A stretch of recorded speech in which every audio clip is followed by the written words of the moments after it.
Perry with These Curious Times, and I'm here with Kristianne Scheier. She is an intuitive healer and the owner of a company called Synergetics RX. Kristianne, can you tell me a little bit about yourself and your upbringing? Yeah, I first off want to say thank you so much, Andrew. This is going to be an amazing experience. I'm so excited to share about the topic of this conversation, about being an empath and what that means. A little bit of my upbringing. So I'm an intuitive healer. I also am an integrative fertility specialist and epigenetic health coach. And I'll definitely share a little bit about what that is. But as for my upbringing, I'm from Northern California, and I was raised in a beautiful home. I was raised with a family that we got around the family, dinner table and shared meals on a weekly basis with my grandparents and all my cousins for the holidays. And, I was blessed to absolutely have a beautiful home and an upbringing. But there was definitely turmoil too. It was almost as if there was something that was changing all the time. And my biological father was not in the picture since I was like 2 years old. So, that had its challenges, absolutely. But, I was blessed and fortunate to go through a private school for high school. And then I went on to college at UC Davis, and I have a degree in clinical nutrition. And I did a lot of research in nutrition there, actually. My focus was on biotechnology, but also antioxidants for nutritional research. So antioxidant research as well as prenatal research and breast cancer research. And so I was in research for almost about 8 years, actually. Wow. And so I definitely have more of that left brain processing logical energy and abilities to do so. But then I also have the right brain, which is more creative, which is more metaphysical, which is where we actually connect to spirit, okay? That's known as the left brain is the feminine brain, the right brain is the masculine brain. So, I would say that entering into my late 20s, mid to late 20s actually, I stepped into the world of healing and intuitive healing and understanding, there's modalities out there that we can help heal ourselves. Yes. And so when I came across that, it really opened up a whole new world to my existence. And to this day, I've been in practice for 8 years and as an intuitive healer. And that's what I do. That's my background. Thank you very much. I understand that you're an empath. What is an empath? Oh, an empath. So I'm so excited that you asked, because this type of topic is something that I've dealt with my entire life, and I'm sure that there's people out there that have been going through the exact same thing. And I'm so glad we're diving into that in this conversation. So my definition of an empath is somebody that can feel through compassion the suffering of any person or animal experience or even nature. It's somebody that's directly connected to the suffering that somebody goes through or something goes through. And so what a empath is and does is just naturally shows up to basically do the right thing just because it is the right thing. Does that make sense? It does. Okay, great. When did you first discover that you were an empath?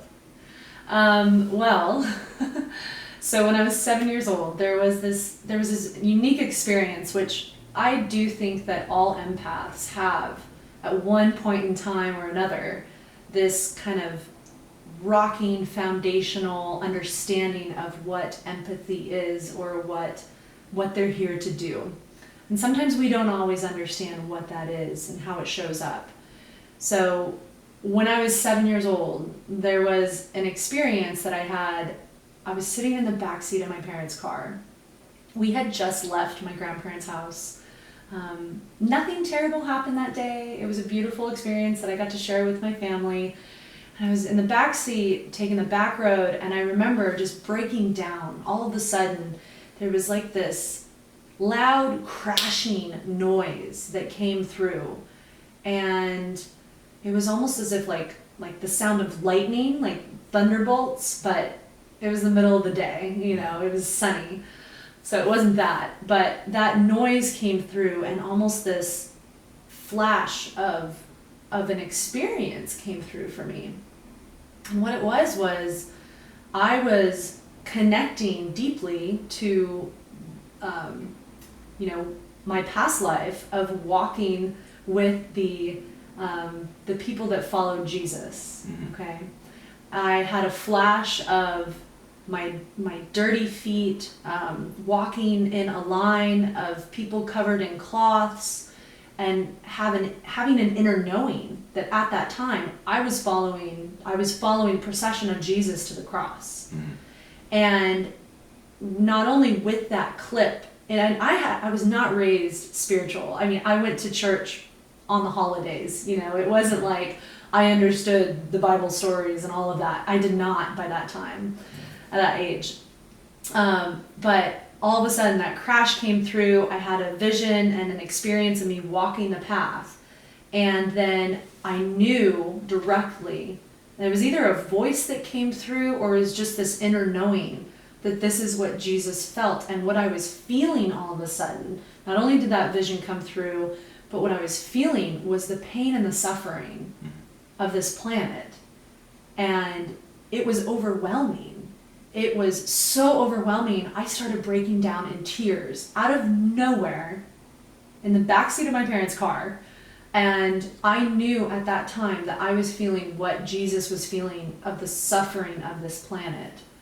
And so that experience, like obviously it was a crazy rest of the day as a kid because I had no idea what was happening. But come to find out later that unique experience got me in touch with feeling compassion. Because in order to help the suffering on this planet, you have to understand what compassion is and what that feels like. And I was getting an understanding of it both visually, auditory-wise, and sensationally, feeling in my body. Like a whole 3D experience. It was like a 5D plus experience. Right. It was beyond this like normal experience of human life. Empaths, we receive information from various different sensories, okay? So you can kind of classify empaths based on the way that they pick up sensory-wise, okay? Some of the gifts that empaths have are such things as clairvoyance, right? We are able to see things way in advance. Clairaudience, we receive actual messages, like somebody's speaking into our ear, right? Or we physically can touch something, like, say I touch your teacup, and I just touch it, and instantly I start to feel everything that you're going through. I can even taste, not even tasting that tea, what that tea tastes like to you. Because I'm picking up on all of your sensories. And so I'll just share the different types, okay? So there's a physical, according to Cindy Deal, one of the types is a physical empath, like I just mentioned, how I can touch something that you've touched, and I can literally taste and smell the cologne, or taste the tea that you have just taste, or that you're wearing, or sense the shampoo or conditioner, right, that you've used. So I can smell that instantly, right? So that's a physical empath. And then there's emotional empaths. Emotional empaths pick up on how you, for instance, are or anybody else that's in their proximity, how they are feeling, how they're emotionally feeling. So at that present time.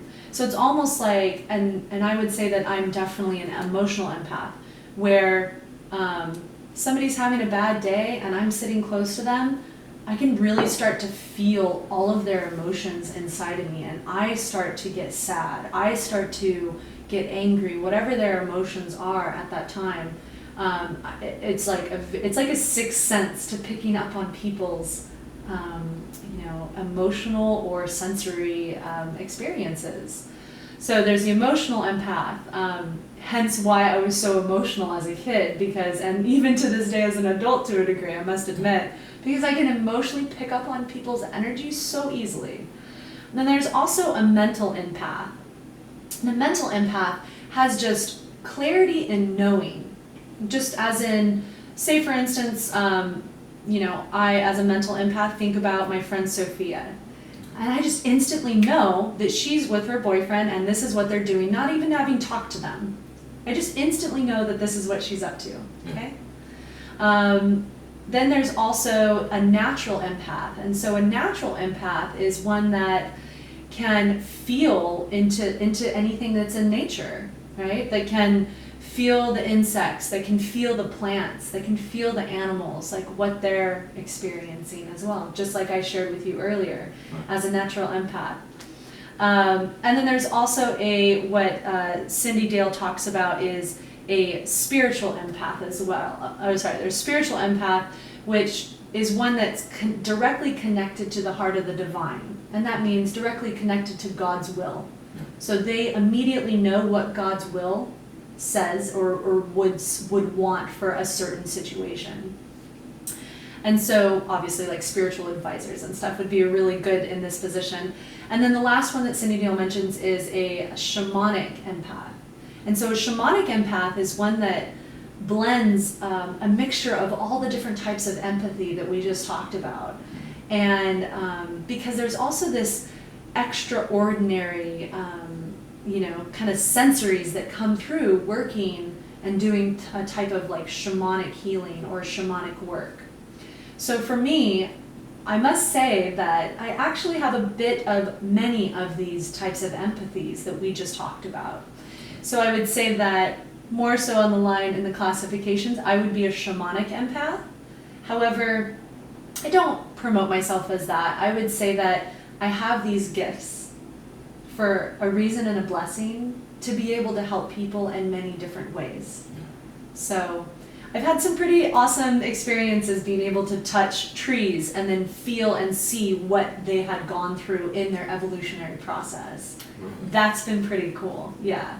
So that's kind of the different types of empathy that a person can be or experience as an empath. So.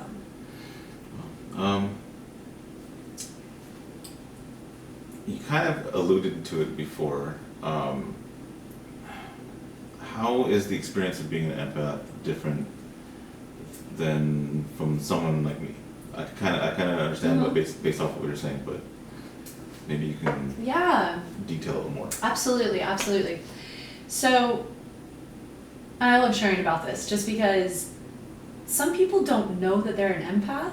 That's the interesting thing, is that you don't know, you just have all these extra sensories that are overwhelming you at times, and you have no idea how to understand that you actually are an empath and how to take care of yourself to do so.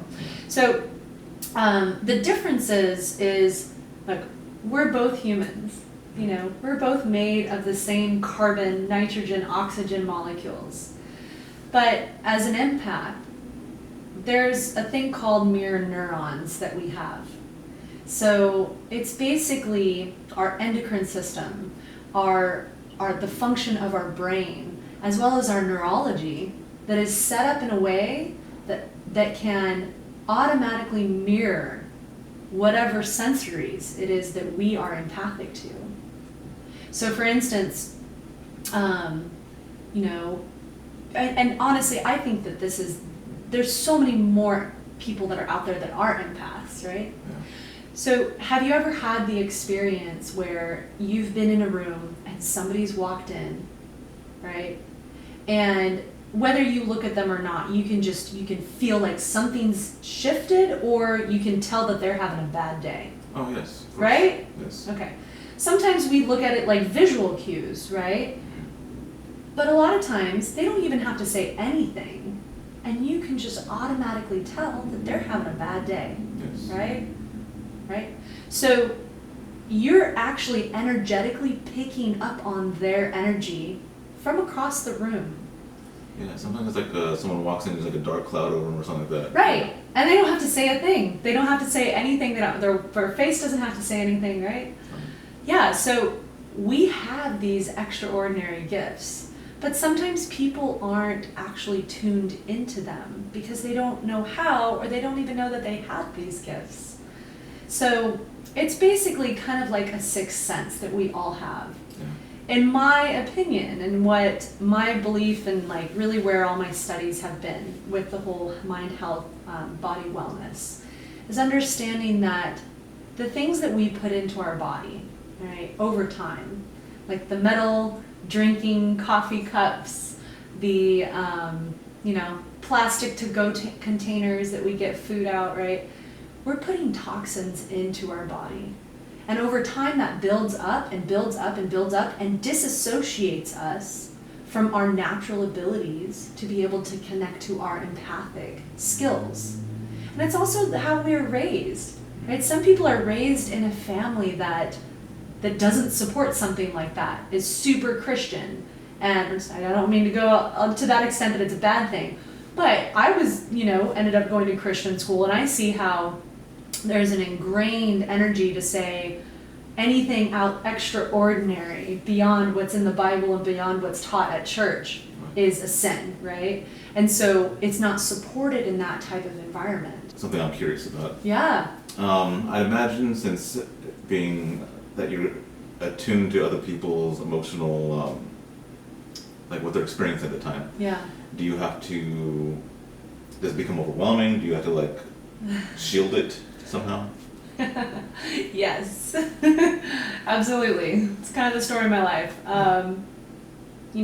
My experience as an empath, I didn't know how to protect my energy as a kid. I took on a lot energetically. I took on the world, honestly. I took on people not liking me and really holding that in. Fast forward, I went through an awakening process and actually started to heal myself, learning, not only going to healings, but actually going to intuitive healers to help align my body and align my mind and spirit, getting involved in understanding what it means to balance my chakras, right? So once that started happening, I started understanding my own energetic sovereignty, how I can create through intention my energetic boundaries for people, right? Back to when I help facilitate intuitive healings for people and do this work through Synergetics RX, it takes time to set my day up to bring in energetic protection and also to clear myself after the sessions, because I can feel somebody walking right into the room. I can feel them like very sensitive, to my body. However, I have to hold my space in order to even allow them to come even close to me.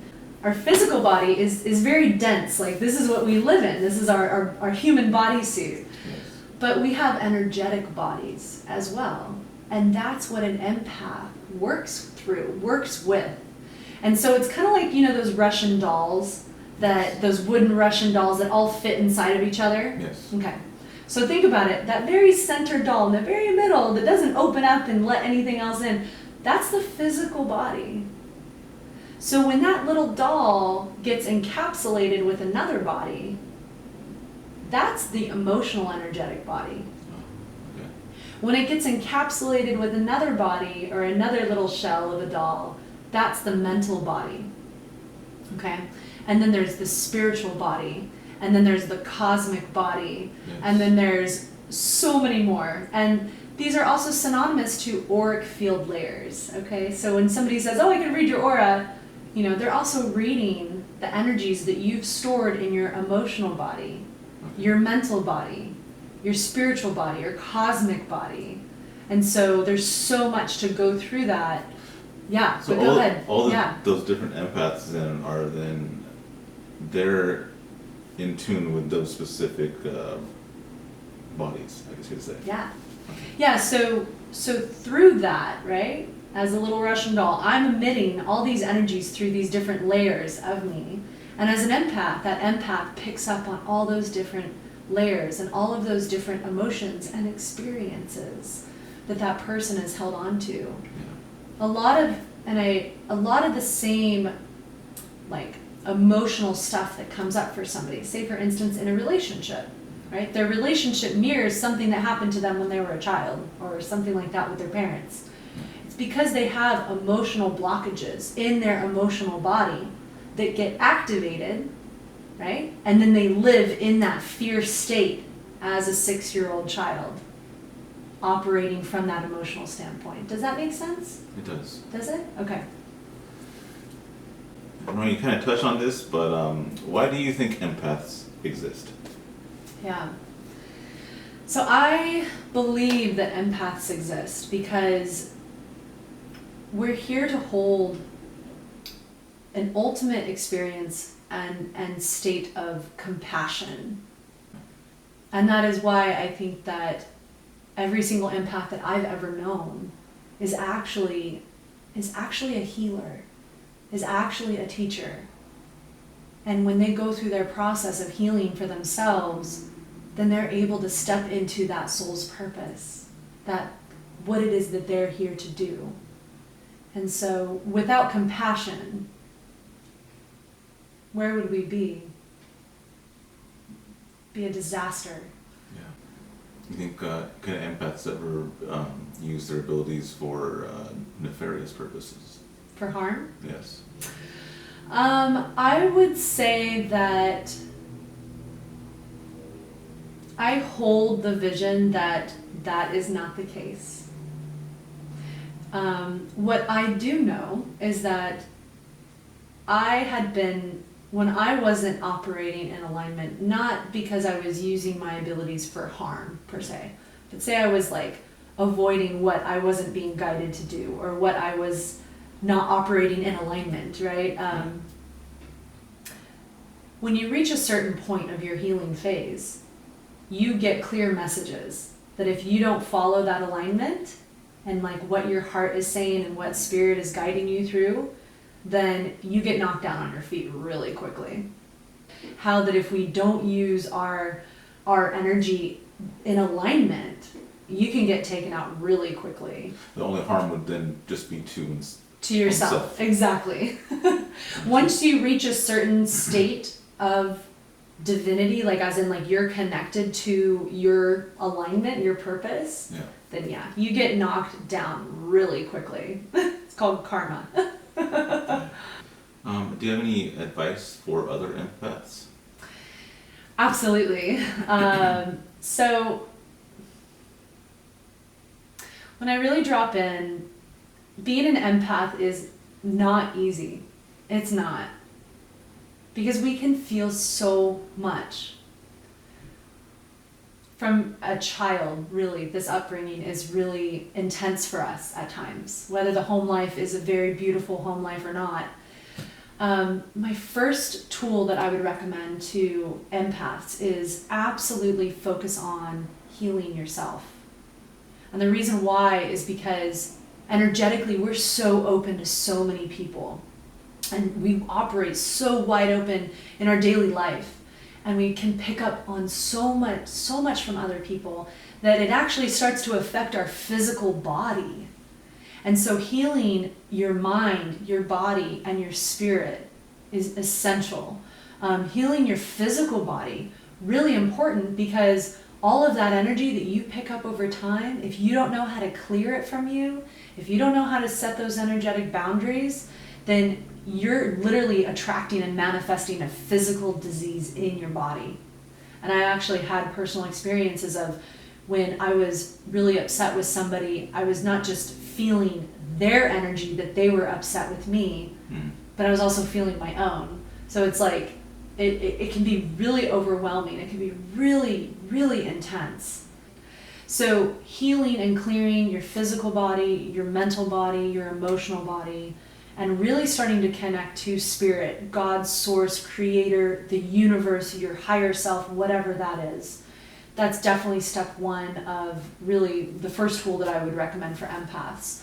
The second would be get out there and get involved with different healing modalities. There's so much out there that we don't realize we gotta always be healing. We really do. There's always stuff to clear. And if it's not our own, we're clearing and healing stuff from our family.